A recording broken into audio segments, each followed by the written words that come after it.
Welcome to the Blueprints Podcast. I'm Isabelle Broidigam, Director of Marketing at Custom Built Designer Modeling, and I'm joined today by Tom Almazan, co-owner of Carpet Studio Flooring America in Okemos. And today we're going to talk about ways that you can go above and beyond in serving your community. So Tom, I know that you have a big heart for impacting lives in community, and I want to start with your story today and hear a little bit about how you've gotten to where you are at Carpet Studio. Well, started very young. I've been in this business for about 37 years. Started way back when I started my own lawn mowing and snow removal as a young boy, and then progressed into larger equipment and even automobile detailing. And that's a lot of, I feel like, business owner stories, right? They start out at a young age, like what you do early on impacts where you're at later in life. Yeah, absolutely. So anyways, the owner of the original Carpet Studio, which was established in 1972, was my neighbor. And he kind of recognized what I did there in the neighborhood, and slowly advanced me into the Carpet Studio, which allowed me to kind of do things for, at a bigger scale and for more people. So that's kind of the base of my story. Yeah. And then from there, I just been in this flooring business for many years. I actually started full time in 1989 and in the warehouse. And again, just started at the bottom, anywhere from cleaning toilets and pushing a broom to mowing the lawn to loading up customers. So it all started way back when, and just developed into a career. And I would say too, that is another thing that I see in a lot of entrepreneurs, but start from the bottom. Absolutely. And you really learn as you go. Yeah. And it's critical for you in those, years of learning all of the basics to then being able to lead people later on. Yeah, that is correct. And again, it's just about what you put into it is what you're going to get out of it. So I think all my hard work paid off. I really didn't have a direction at first, and just learning the business. I got intrigued, and the mentors in the business that helped me were fabulous. Yeah. And I just kind of grew from there. Yeah. So you've always then had a heart to really impact lives and to serve. You talked about the neighborhood work that you would do, right? Like starting at a young age. So how has that developed to where you're at today with serving in community reach? I'm able to recognize people that need that help. It may not be the person that will come out and ask you, but again, I learned how to read people, I guess, is one of my strong suits. And I don't mind helping out. I don't mind asking, in a way that it's going to make them feel good about, hey, somebody's actually reaching out, offering some help. And I've kind of just did that all my life. Some of the things that Carpet Studio does now is we get involved in, anywhere from the Habitat for Humanity, all the way up to the Toys for Tots collections. Yes. The coats for the community. I'm able to work with our local church, Cristo Rey Church.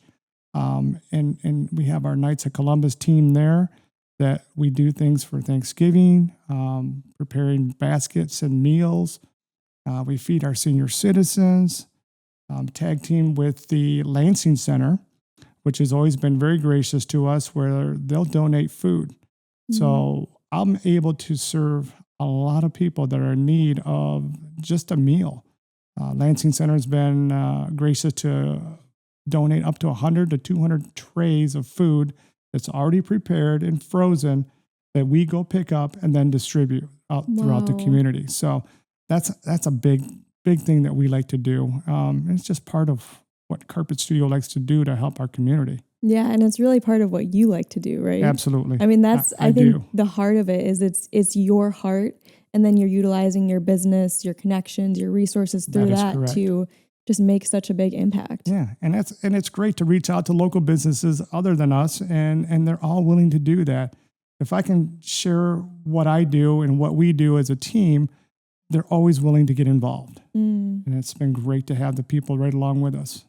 So tell me about, I know the coats story this last year. I got to hear a little bit about that from our connection, Todd. Yes. He was telling me how well that went. But tell me about that event that you guys do and what that looks like, because we're coming up on that this year. That is correct. Maybe a couple other ones that you've done over the years that have just really made an impact. Sure. So that was one of the things that, we do have a lot of winter cold months. And a lot of for cold those here. that don't have and don't have the means to purchase, we collect coats at different locations. We actually work with Berryama's cleaners. They have a collection, and they're always gracious to donate any unclaimed clothing, not just coats, but actually any types of suits and pants, dresses, blouses, you name it, which help also with folks that are in need of those things to do job interviews if they don't have the proper clothing. So we get a lot more than just coats. We have a knitting community that donates. They just show up at all the locations, the drop-off locations, bags and bags of things that they've knitted. Hats, scarves, mittens, you name it, they got it. The Knights of Columbus, again, we buy cases of coats. And for every case that we buy, we get one for free. So we're able to buy a lot of coats for a lot of kids and adults, both. We try to get a variety of different types of winter items: boots, hats, scarves, mittens, anything that's going to help someone get through the winter months. And we've had a lot of people help us out and donate. So how did you get involved in this? Like, what was the connection? So I've always collected, and people always used to ask me, hey, do you know where I can donate clothes? Where can I donate this? Furniture? So I worked with Crystal Ray Community Center on north end of Lansing. Yeah. Now they've changed their name to the Catholic Charities, but the other one was going to be Child and Family Charities as well. So there are a lot of programs out there that we're able to donate to. So the more that I can reach out to these charities, the more help that I get. So we can do these collections. And like I said, I just had Lansing Center, as a matter of fact, I'll mention them again, just donated all their old dishes. I mean, all the serving trays, serving plates, bowls, glasses, you name it. And we were able to distribute to families that didn't have anything. So between the Crystal Ray Church, 2 Men in a Truck also helped pick everything up. Okay. So I want to make sure we mention them. They're great people to work with. So again, that's just another local business that chipped in. They donated their time and their trucks and their personnel to go pick everything up and get them distributed to the right people. And I was just at the church, and they got rid of almost everything, donated out to families that were in need of just dishes. That's amazing. And, you don't think about a plate, a bowl, how important it is for some families that don't have anything. Yeah. So that was a big plus that we just did. That's amazing. What are some of the other, I would guess you could say, events or just activities that you've done over the years that have really made a big impact in your heart when you stepped back and, saw the impact? Well, again, the Toys for Tots. I mean, that is huge. Working with the HBA, Small Business Saturday. So right after Thanksgiving, Santa Claus has always come to our showroom, and we've made it a big event, and people bring toys from everywhere, and they are able to bring their kids and grandkids and nieces and nephews to visit with Santa. And our goal is to fill our box truck. So we have a nice 16-foot box truck that we use, and we like to make sure that gets filled up all the way.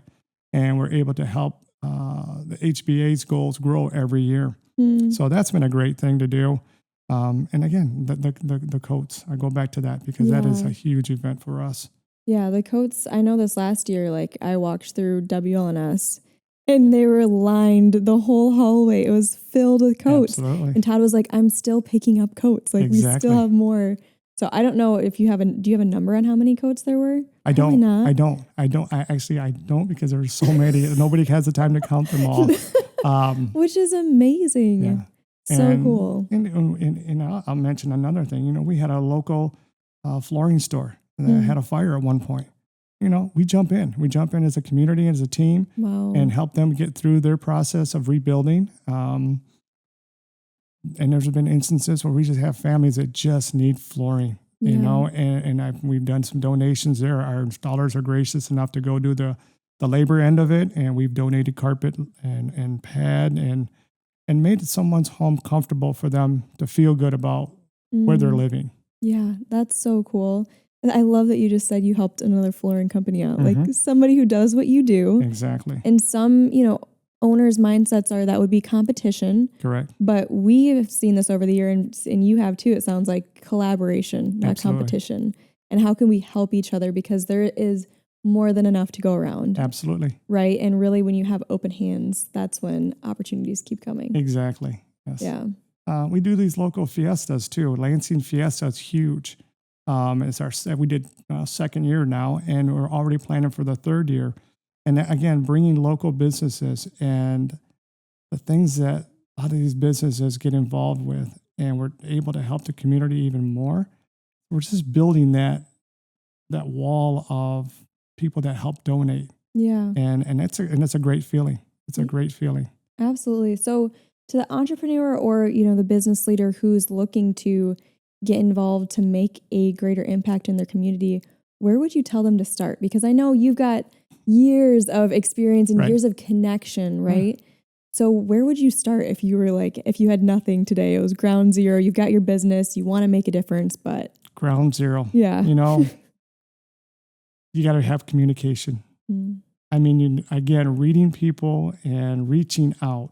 Don't be afraid to reach out. And where to go? Just look at your other local charities and just have a conversation. Yeah. Because they're doing their part.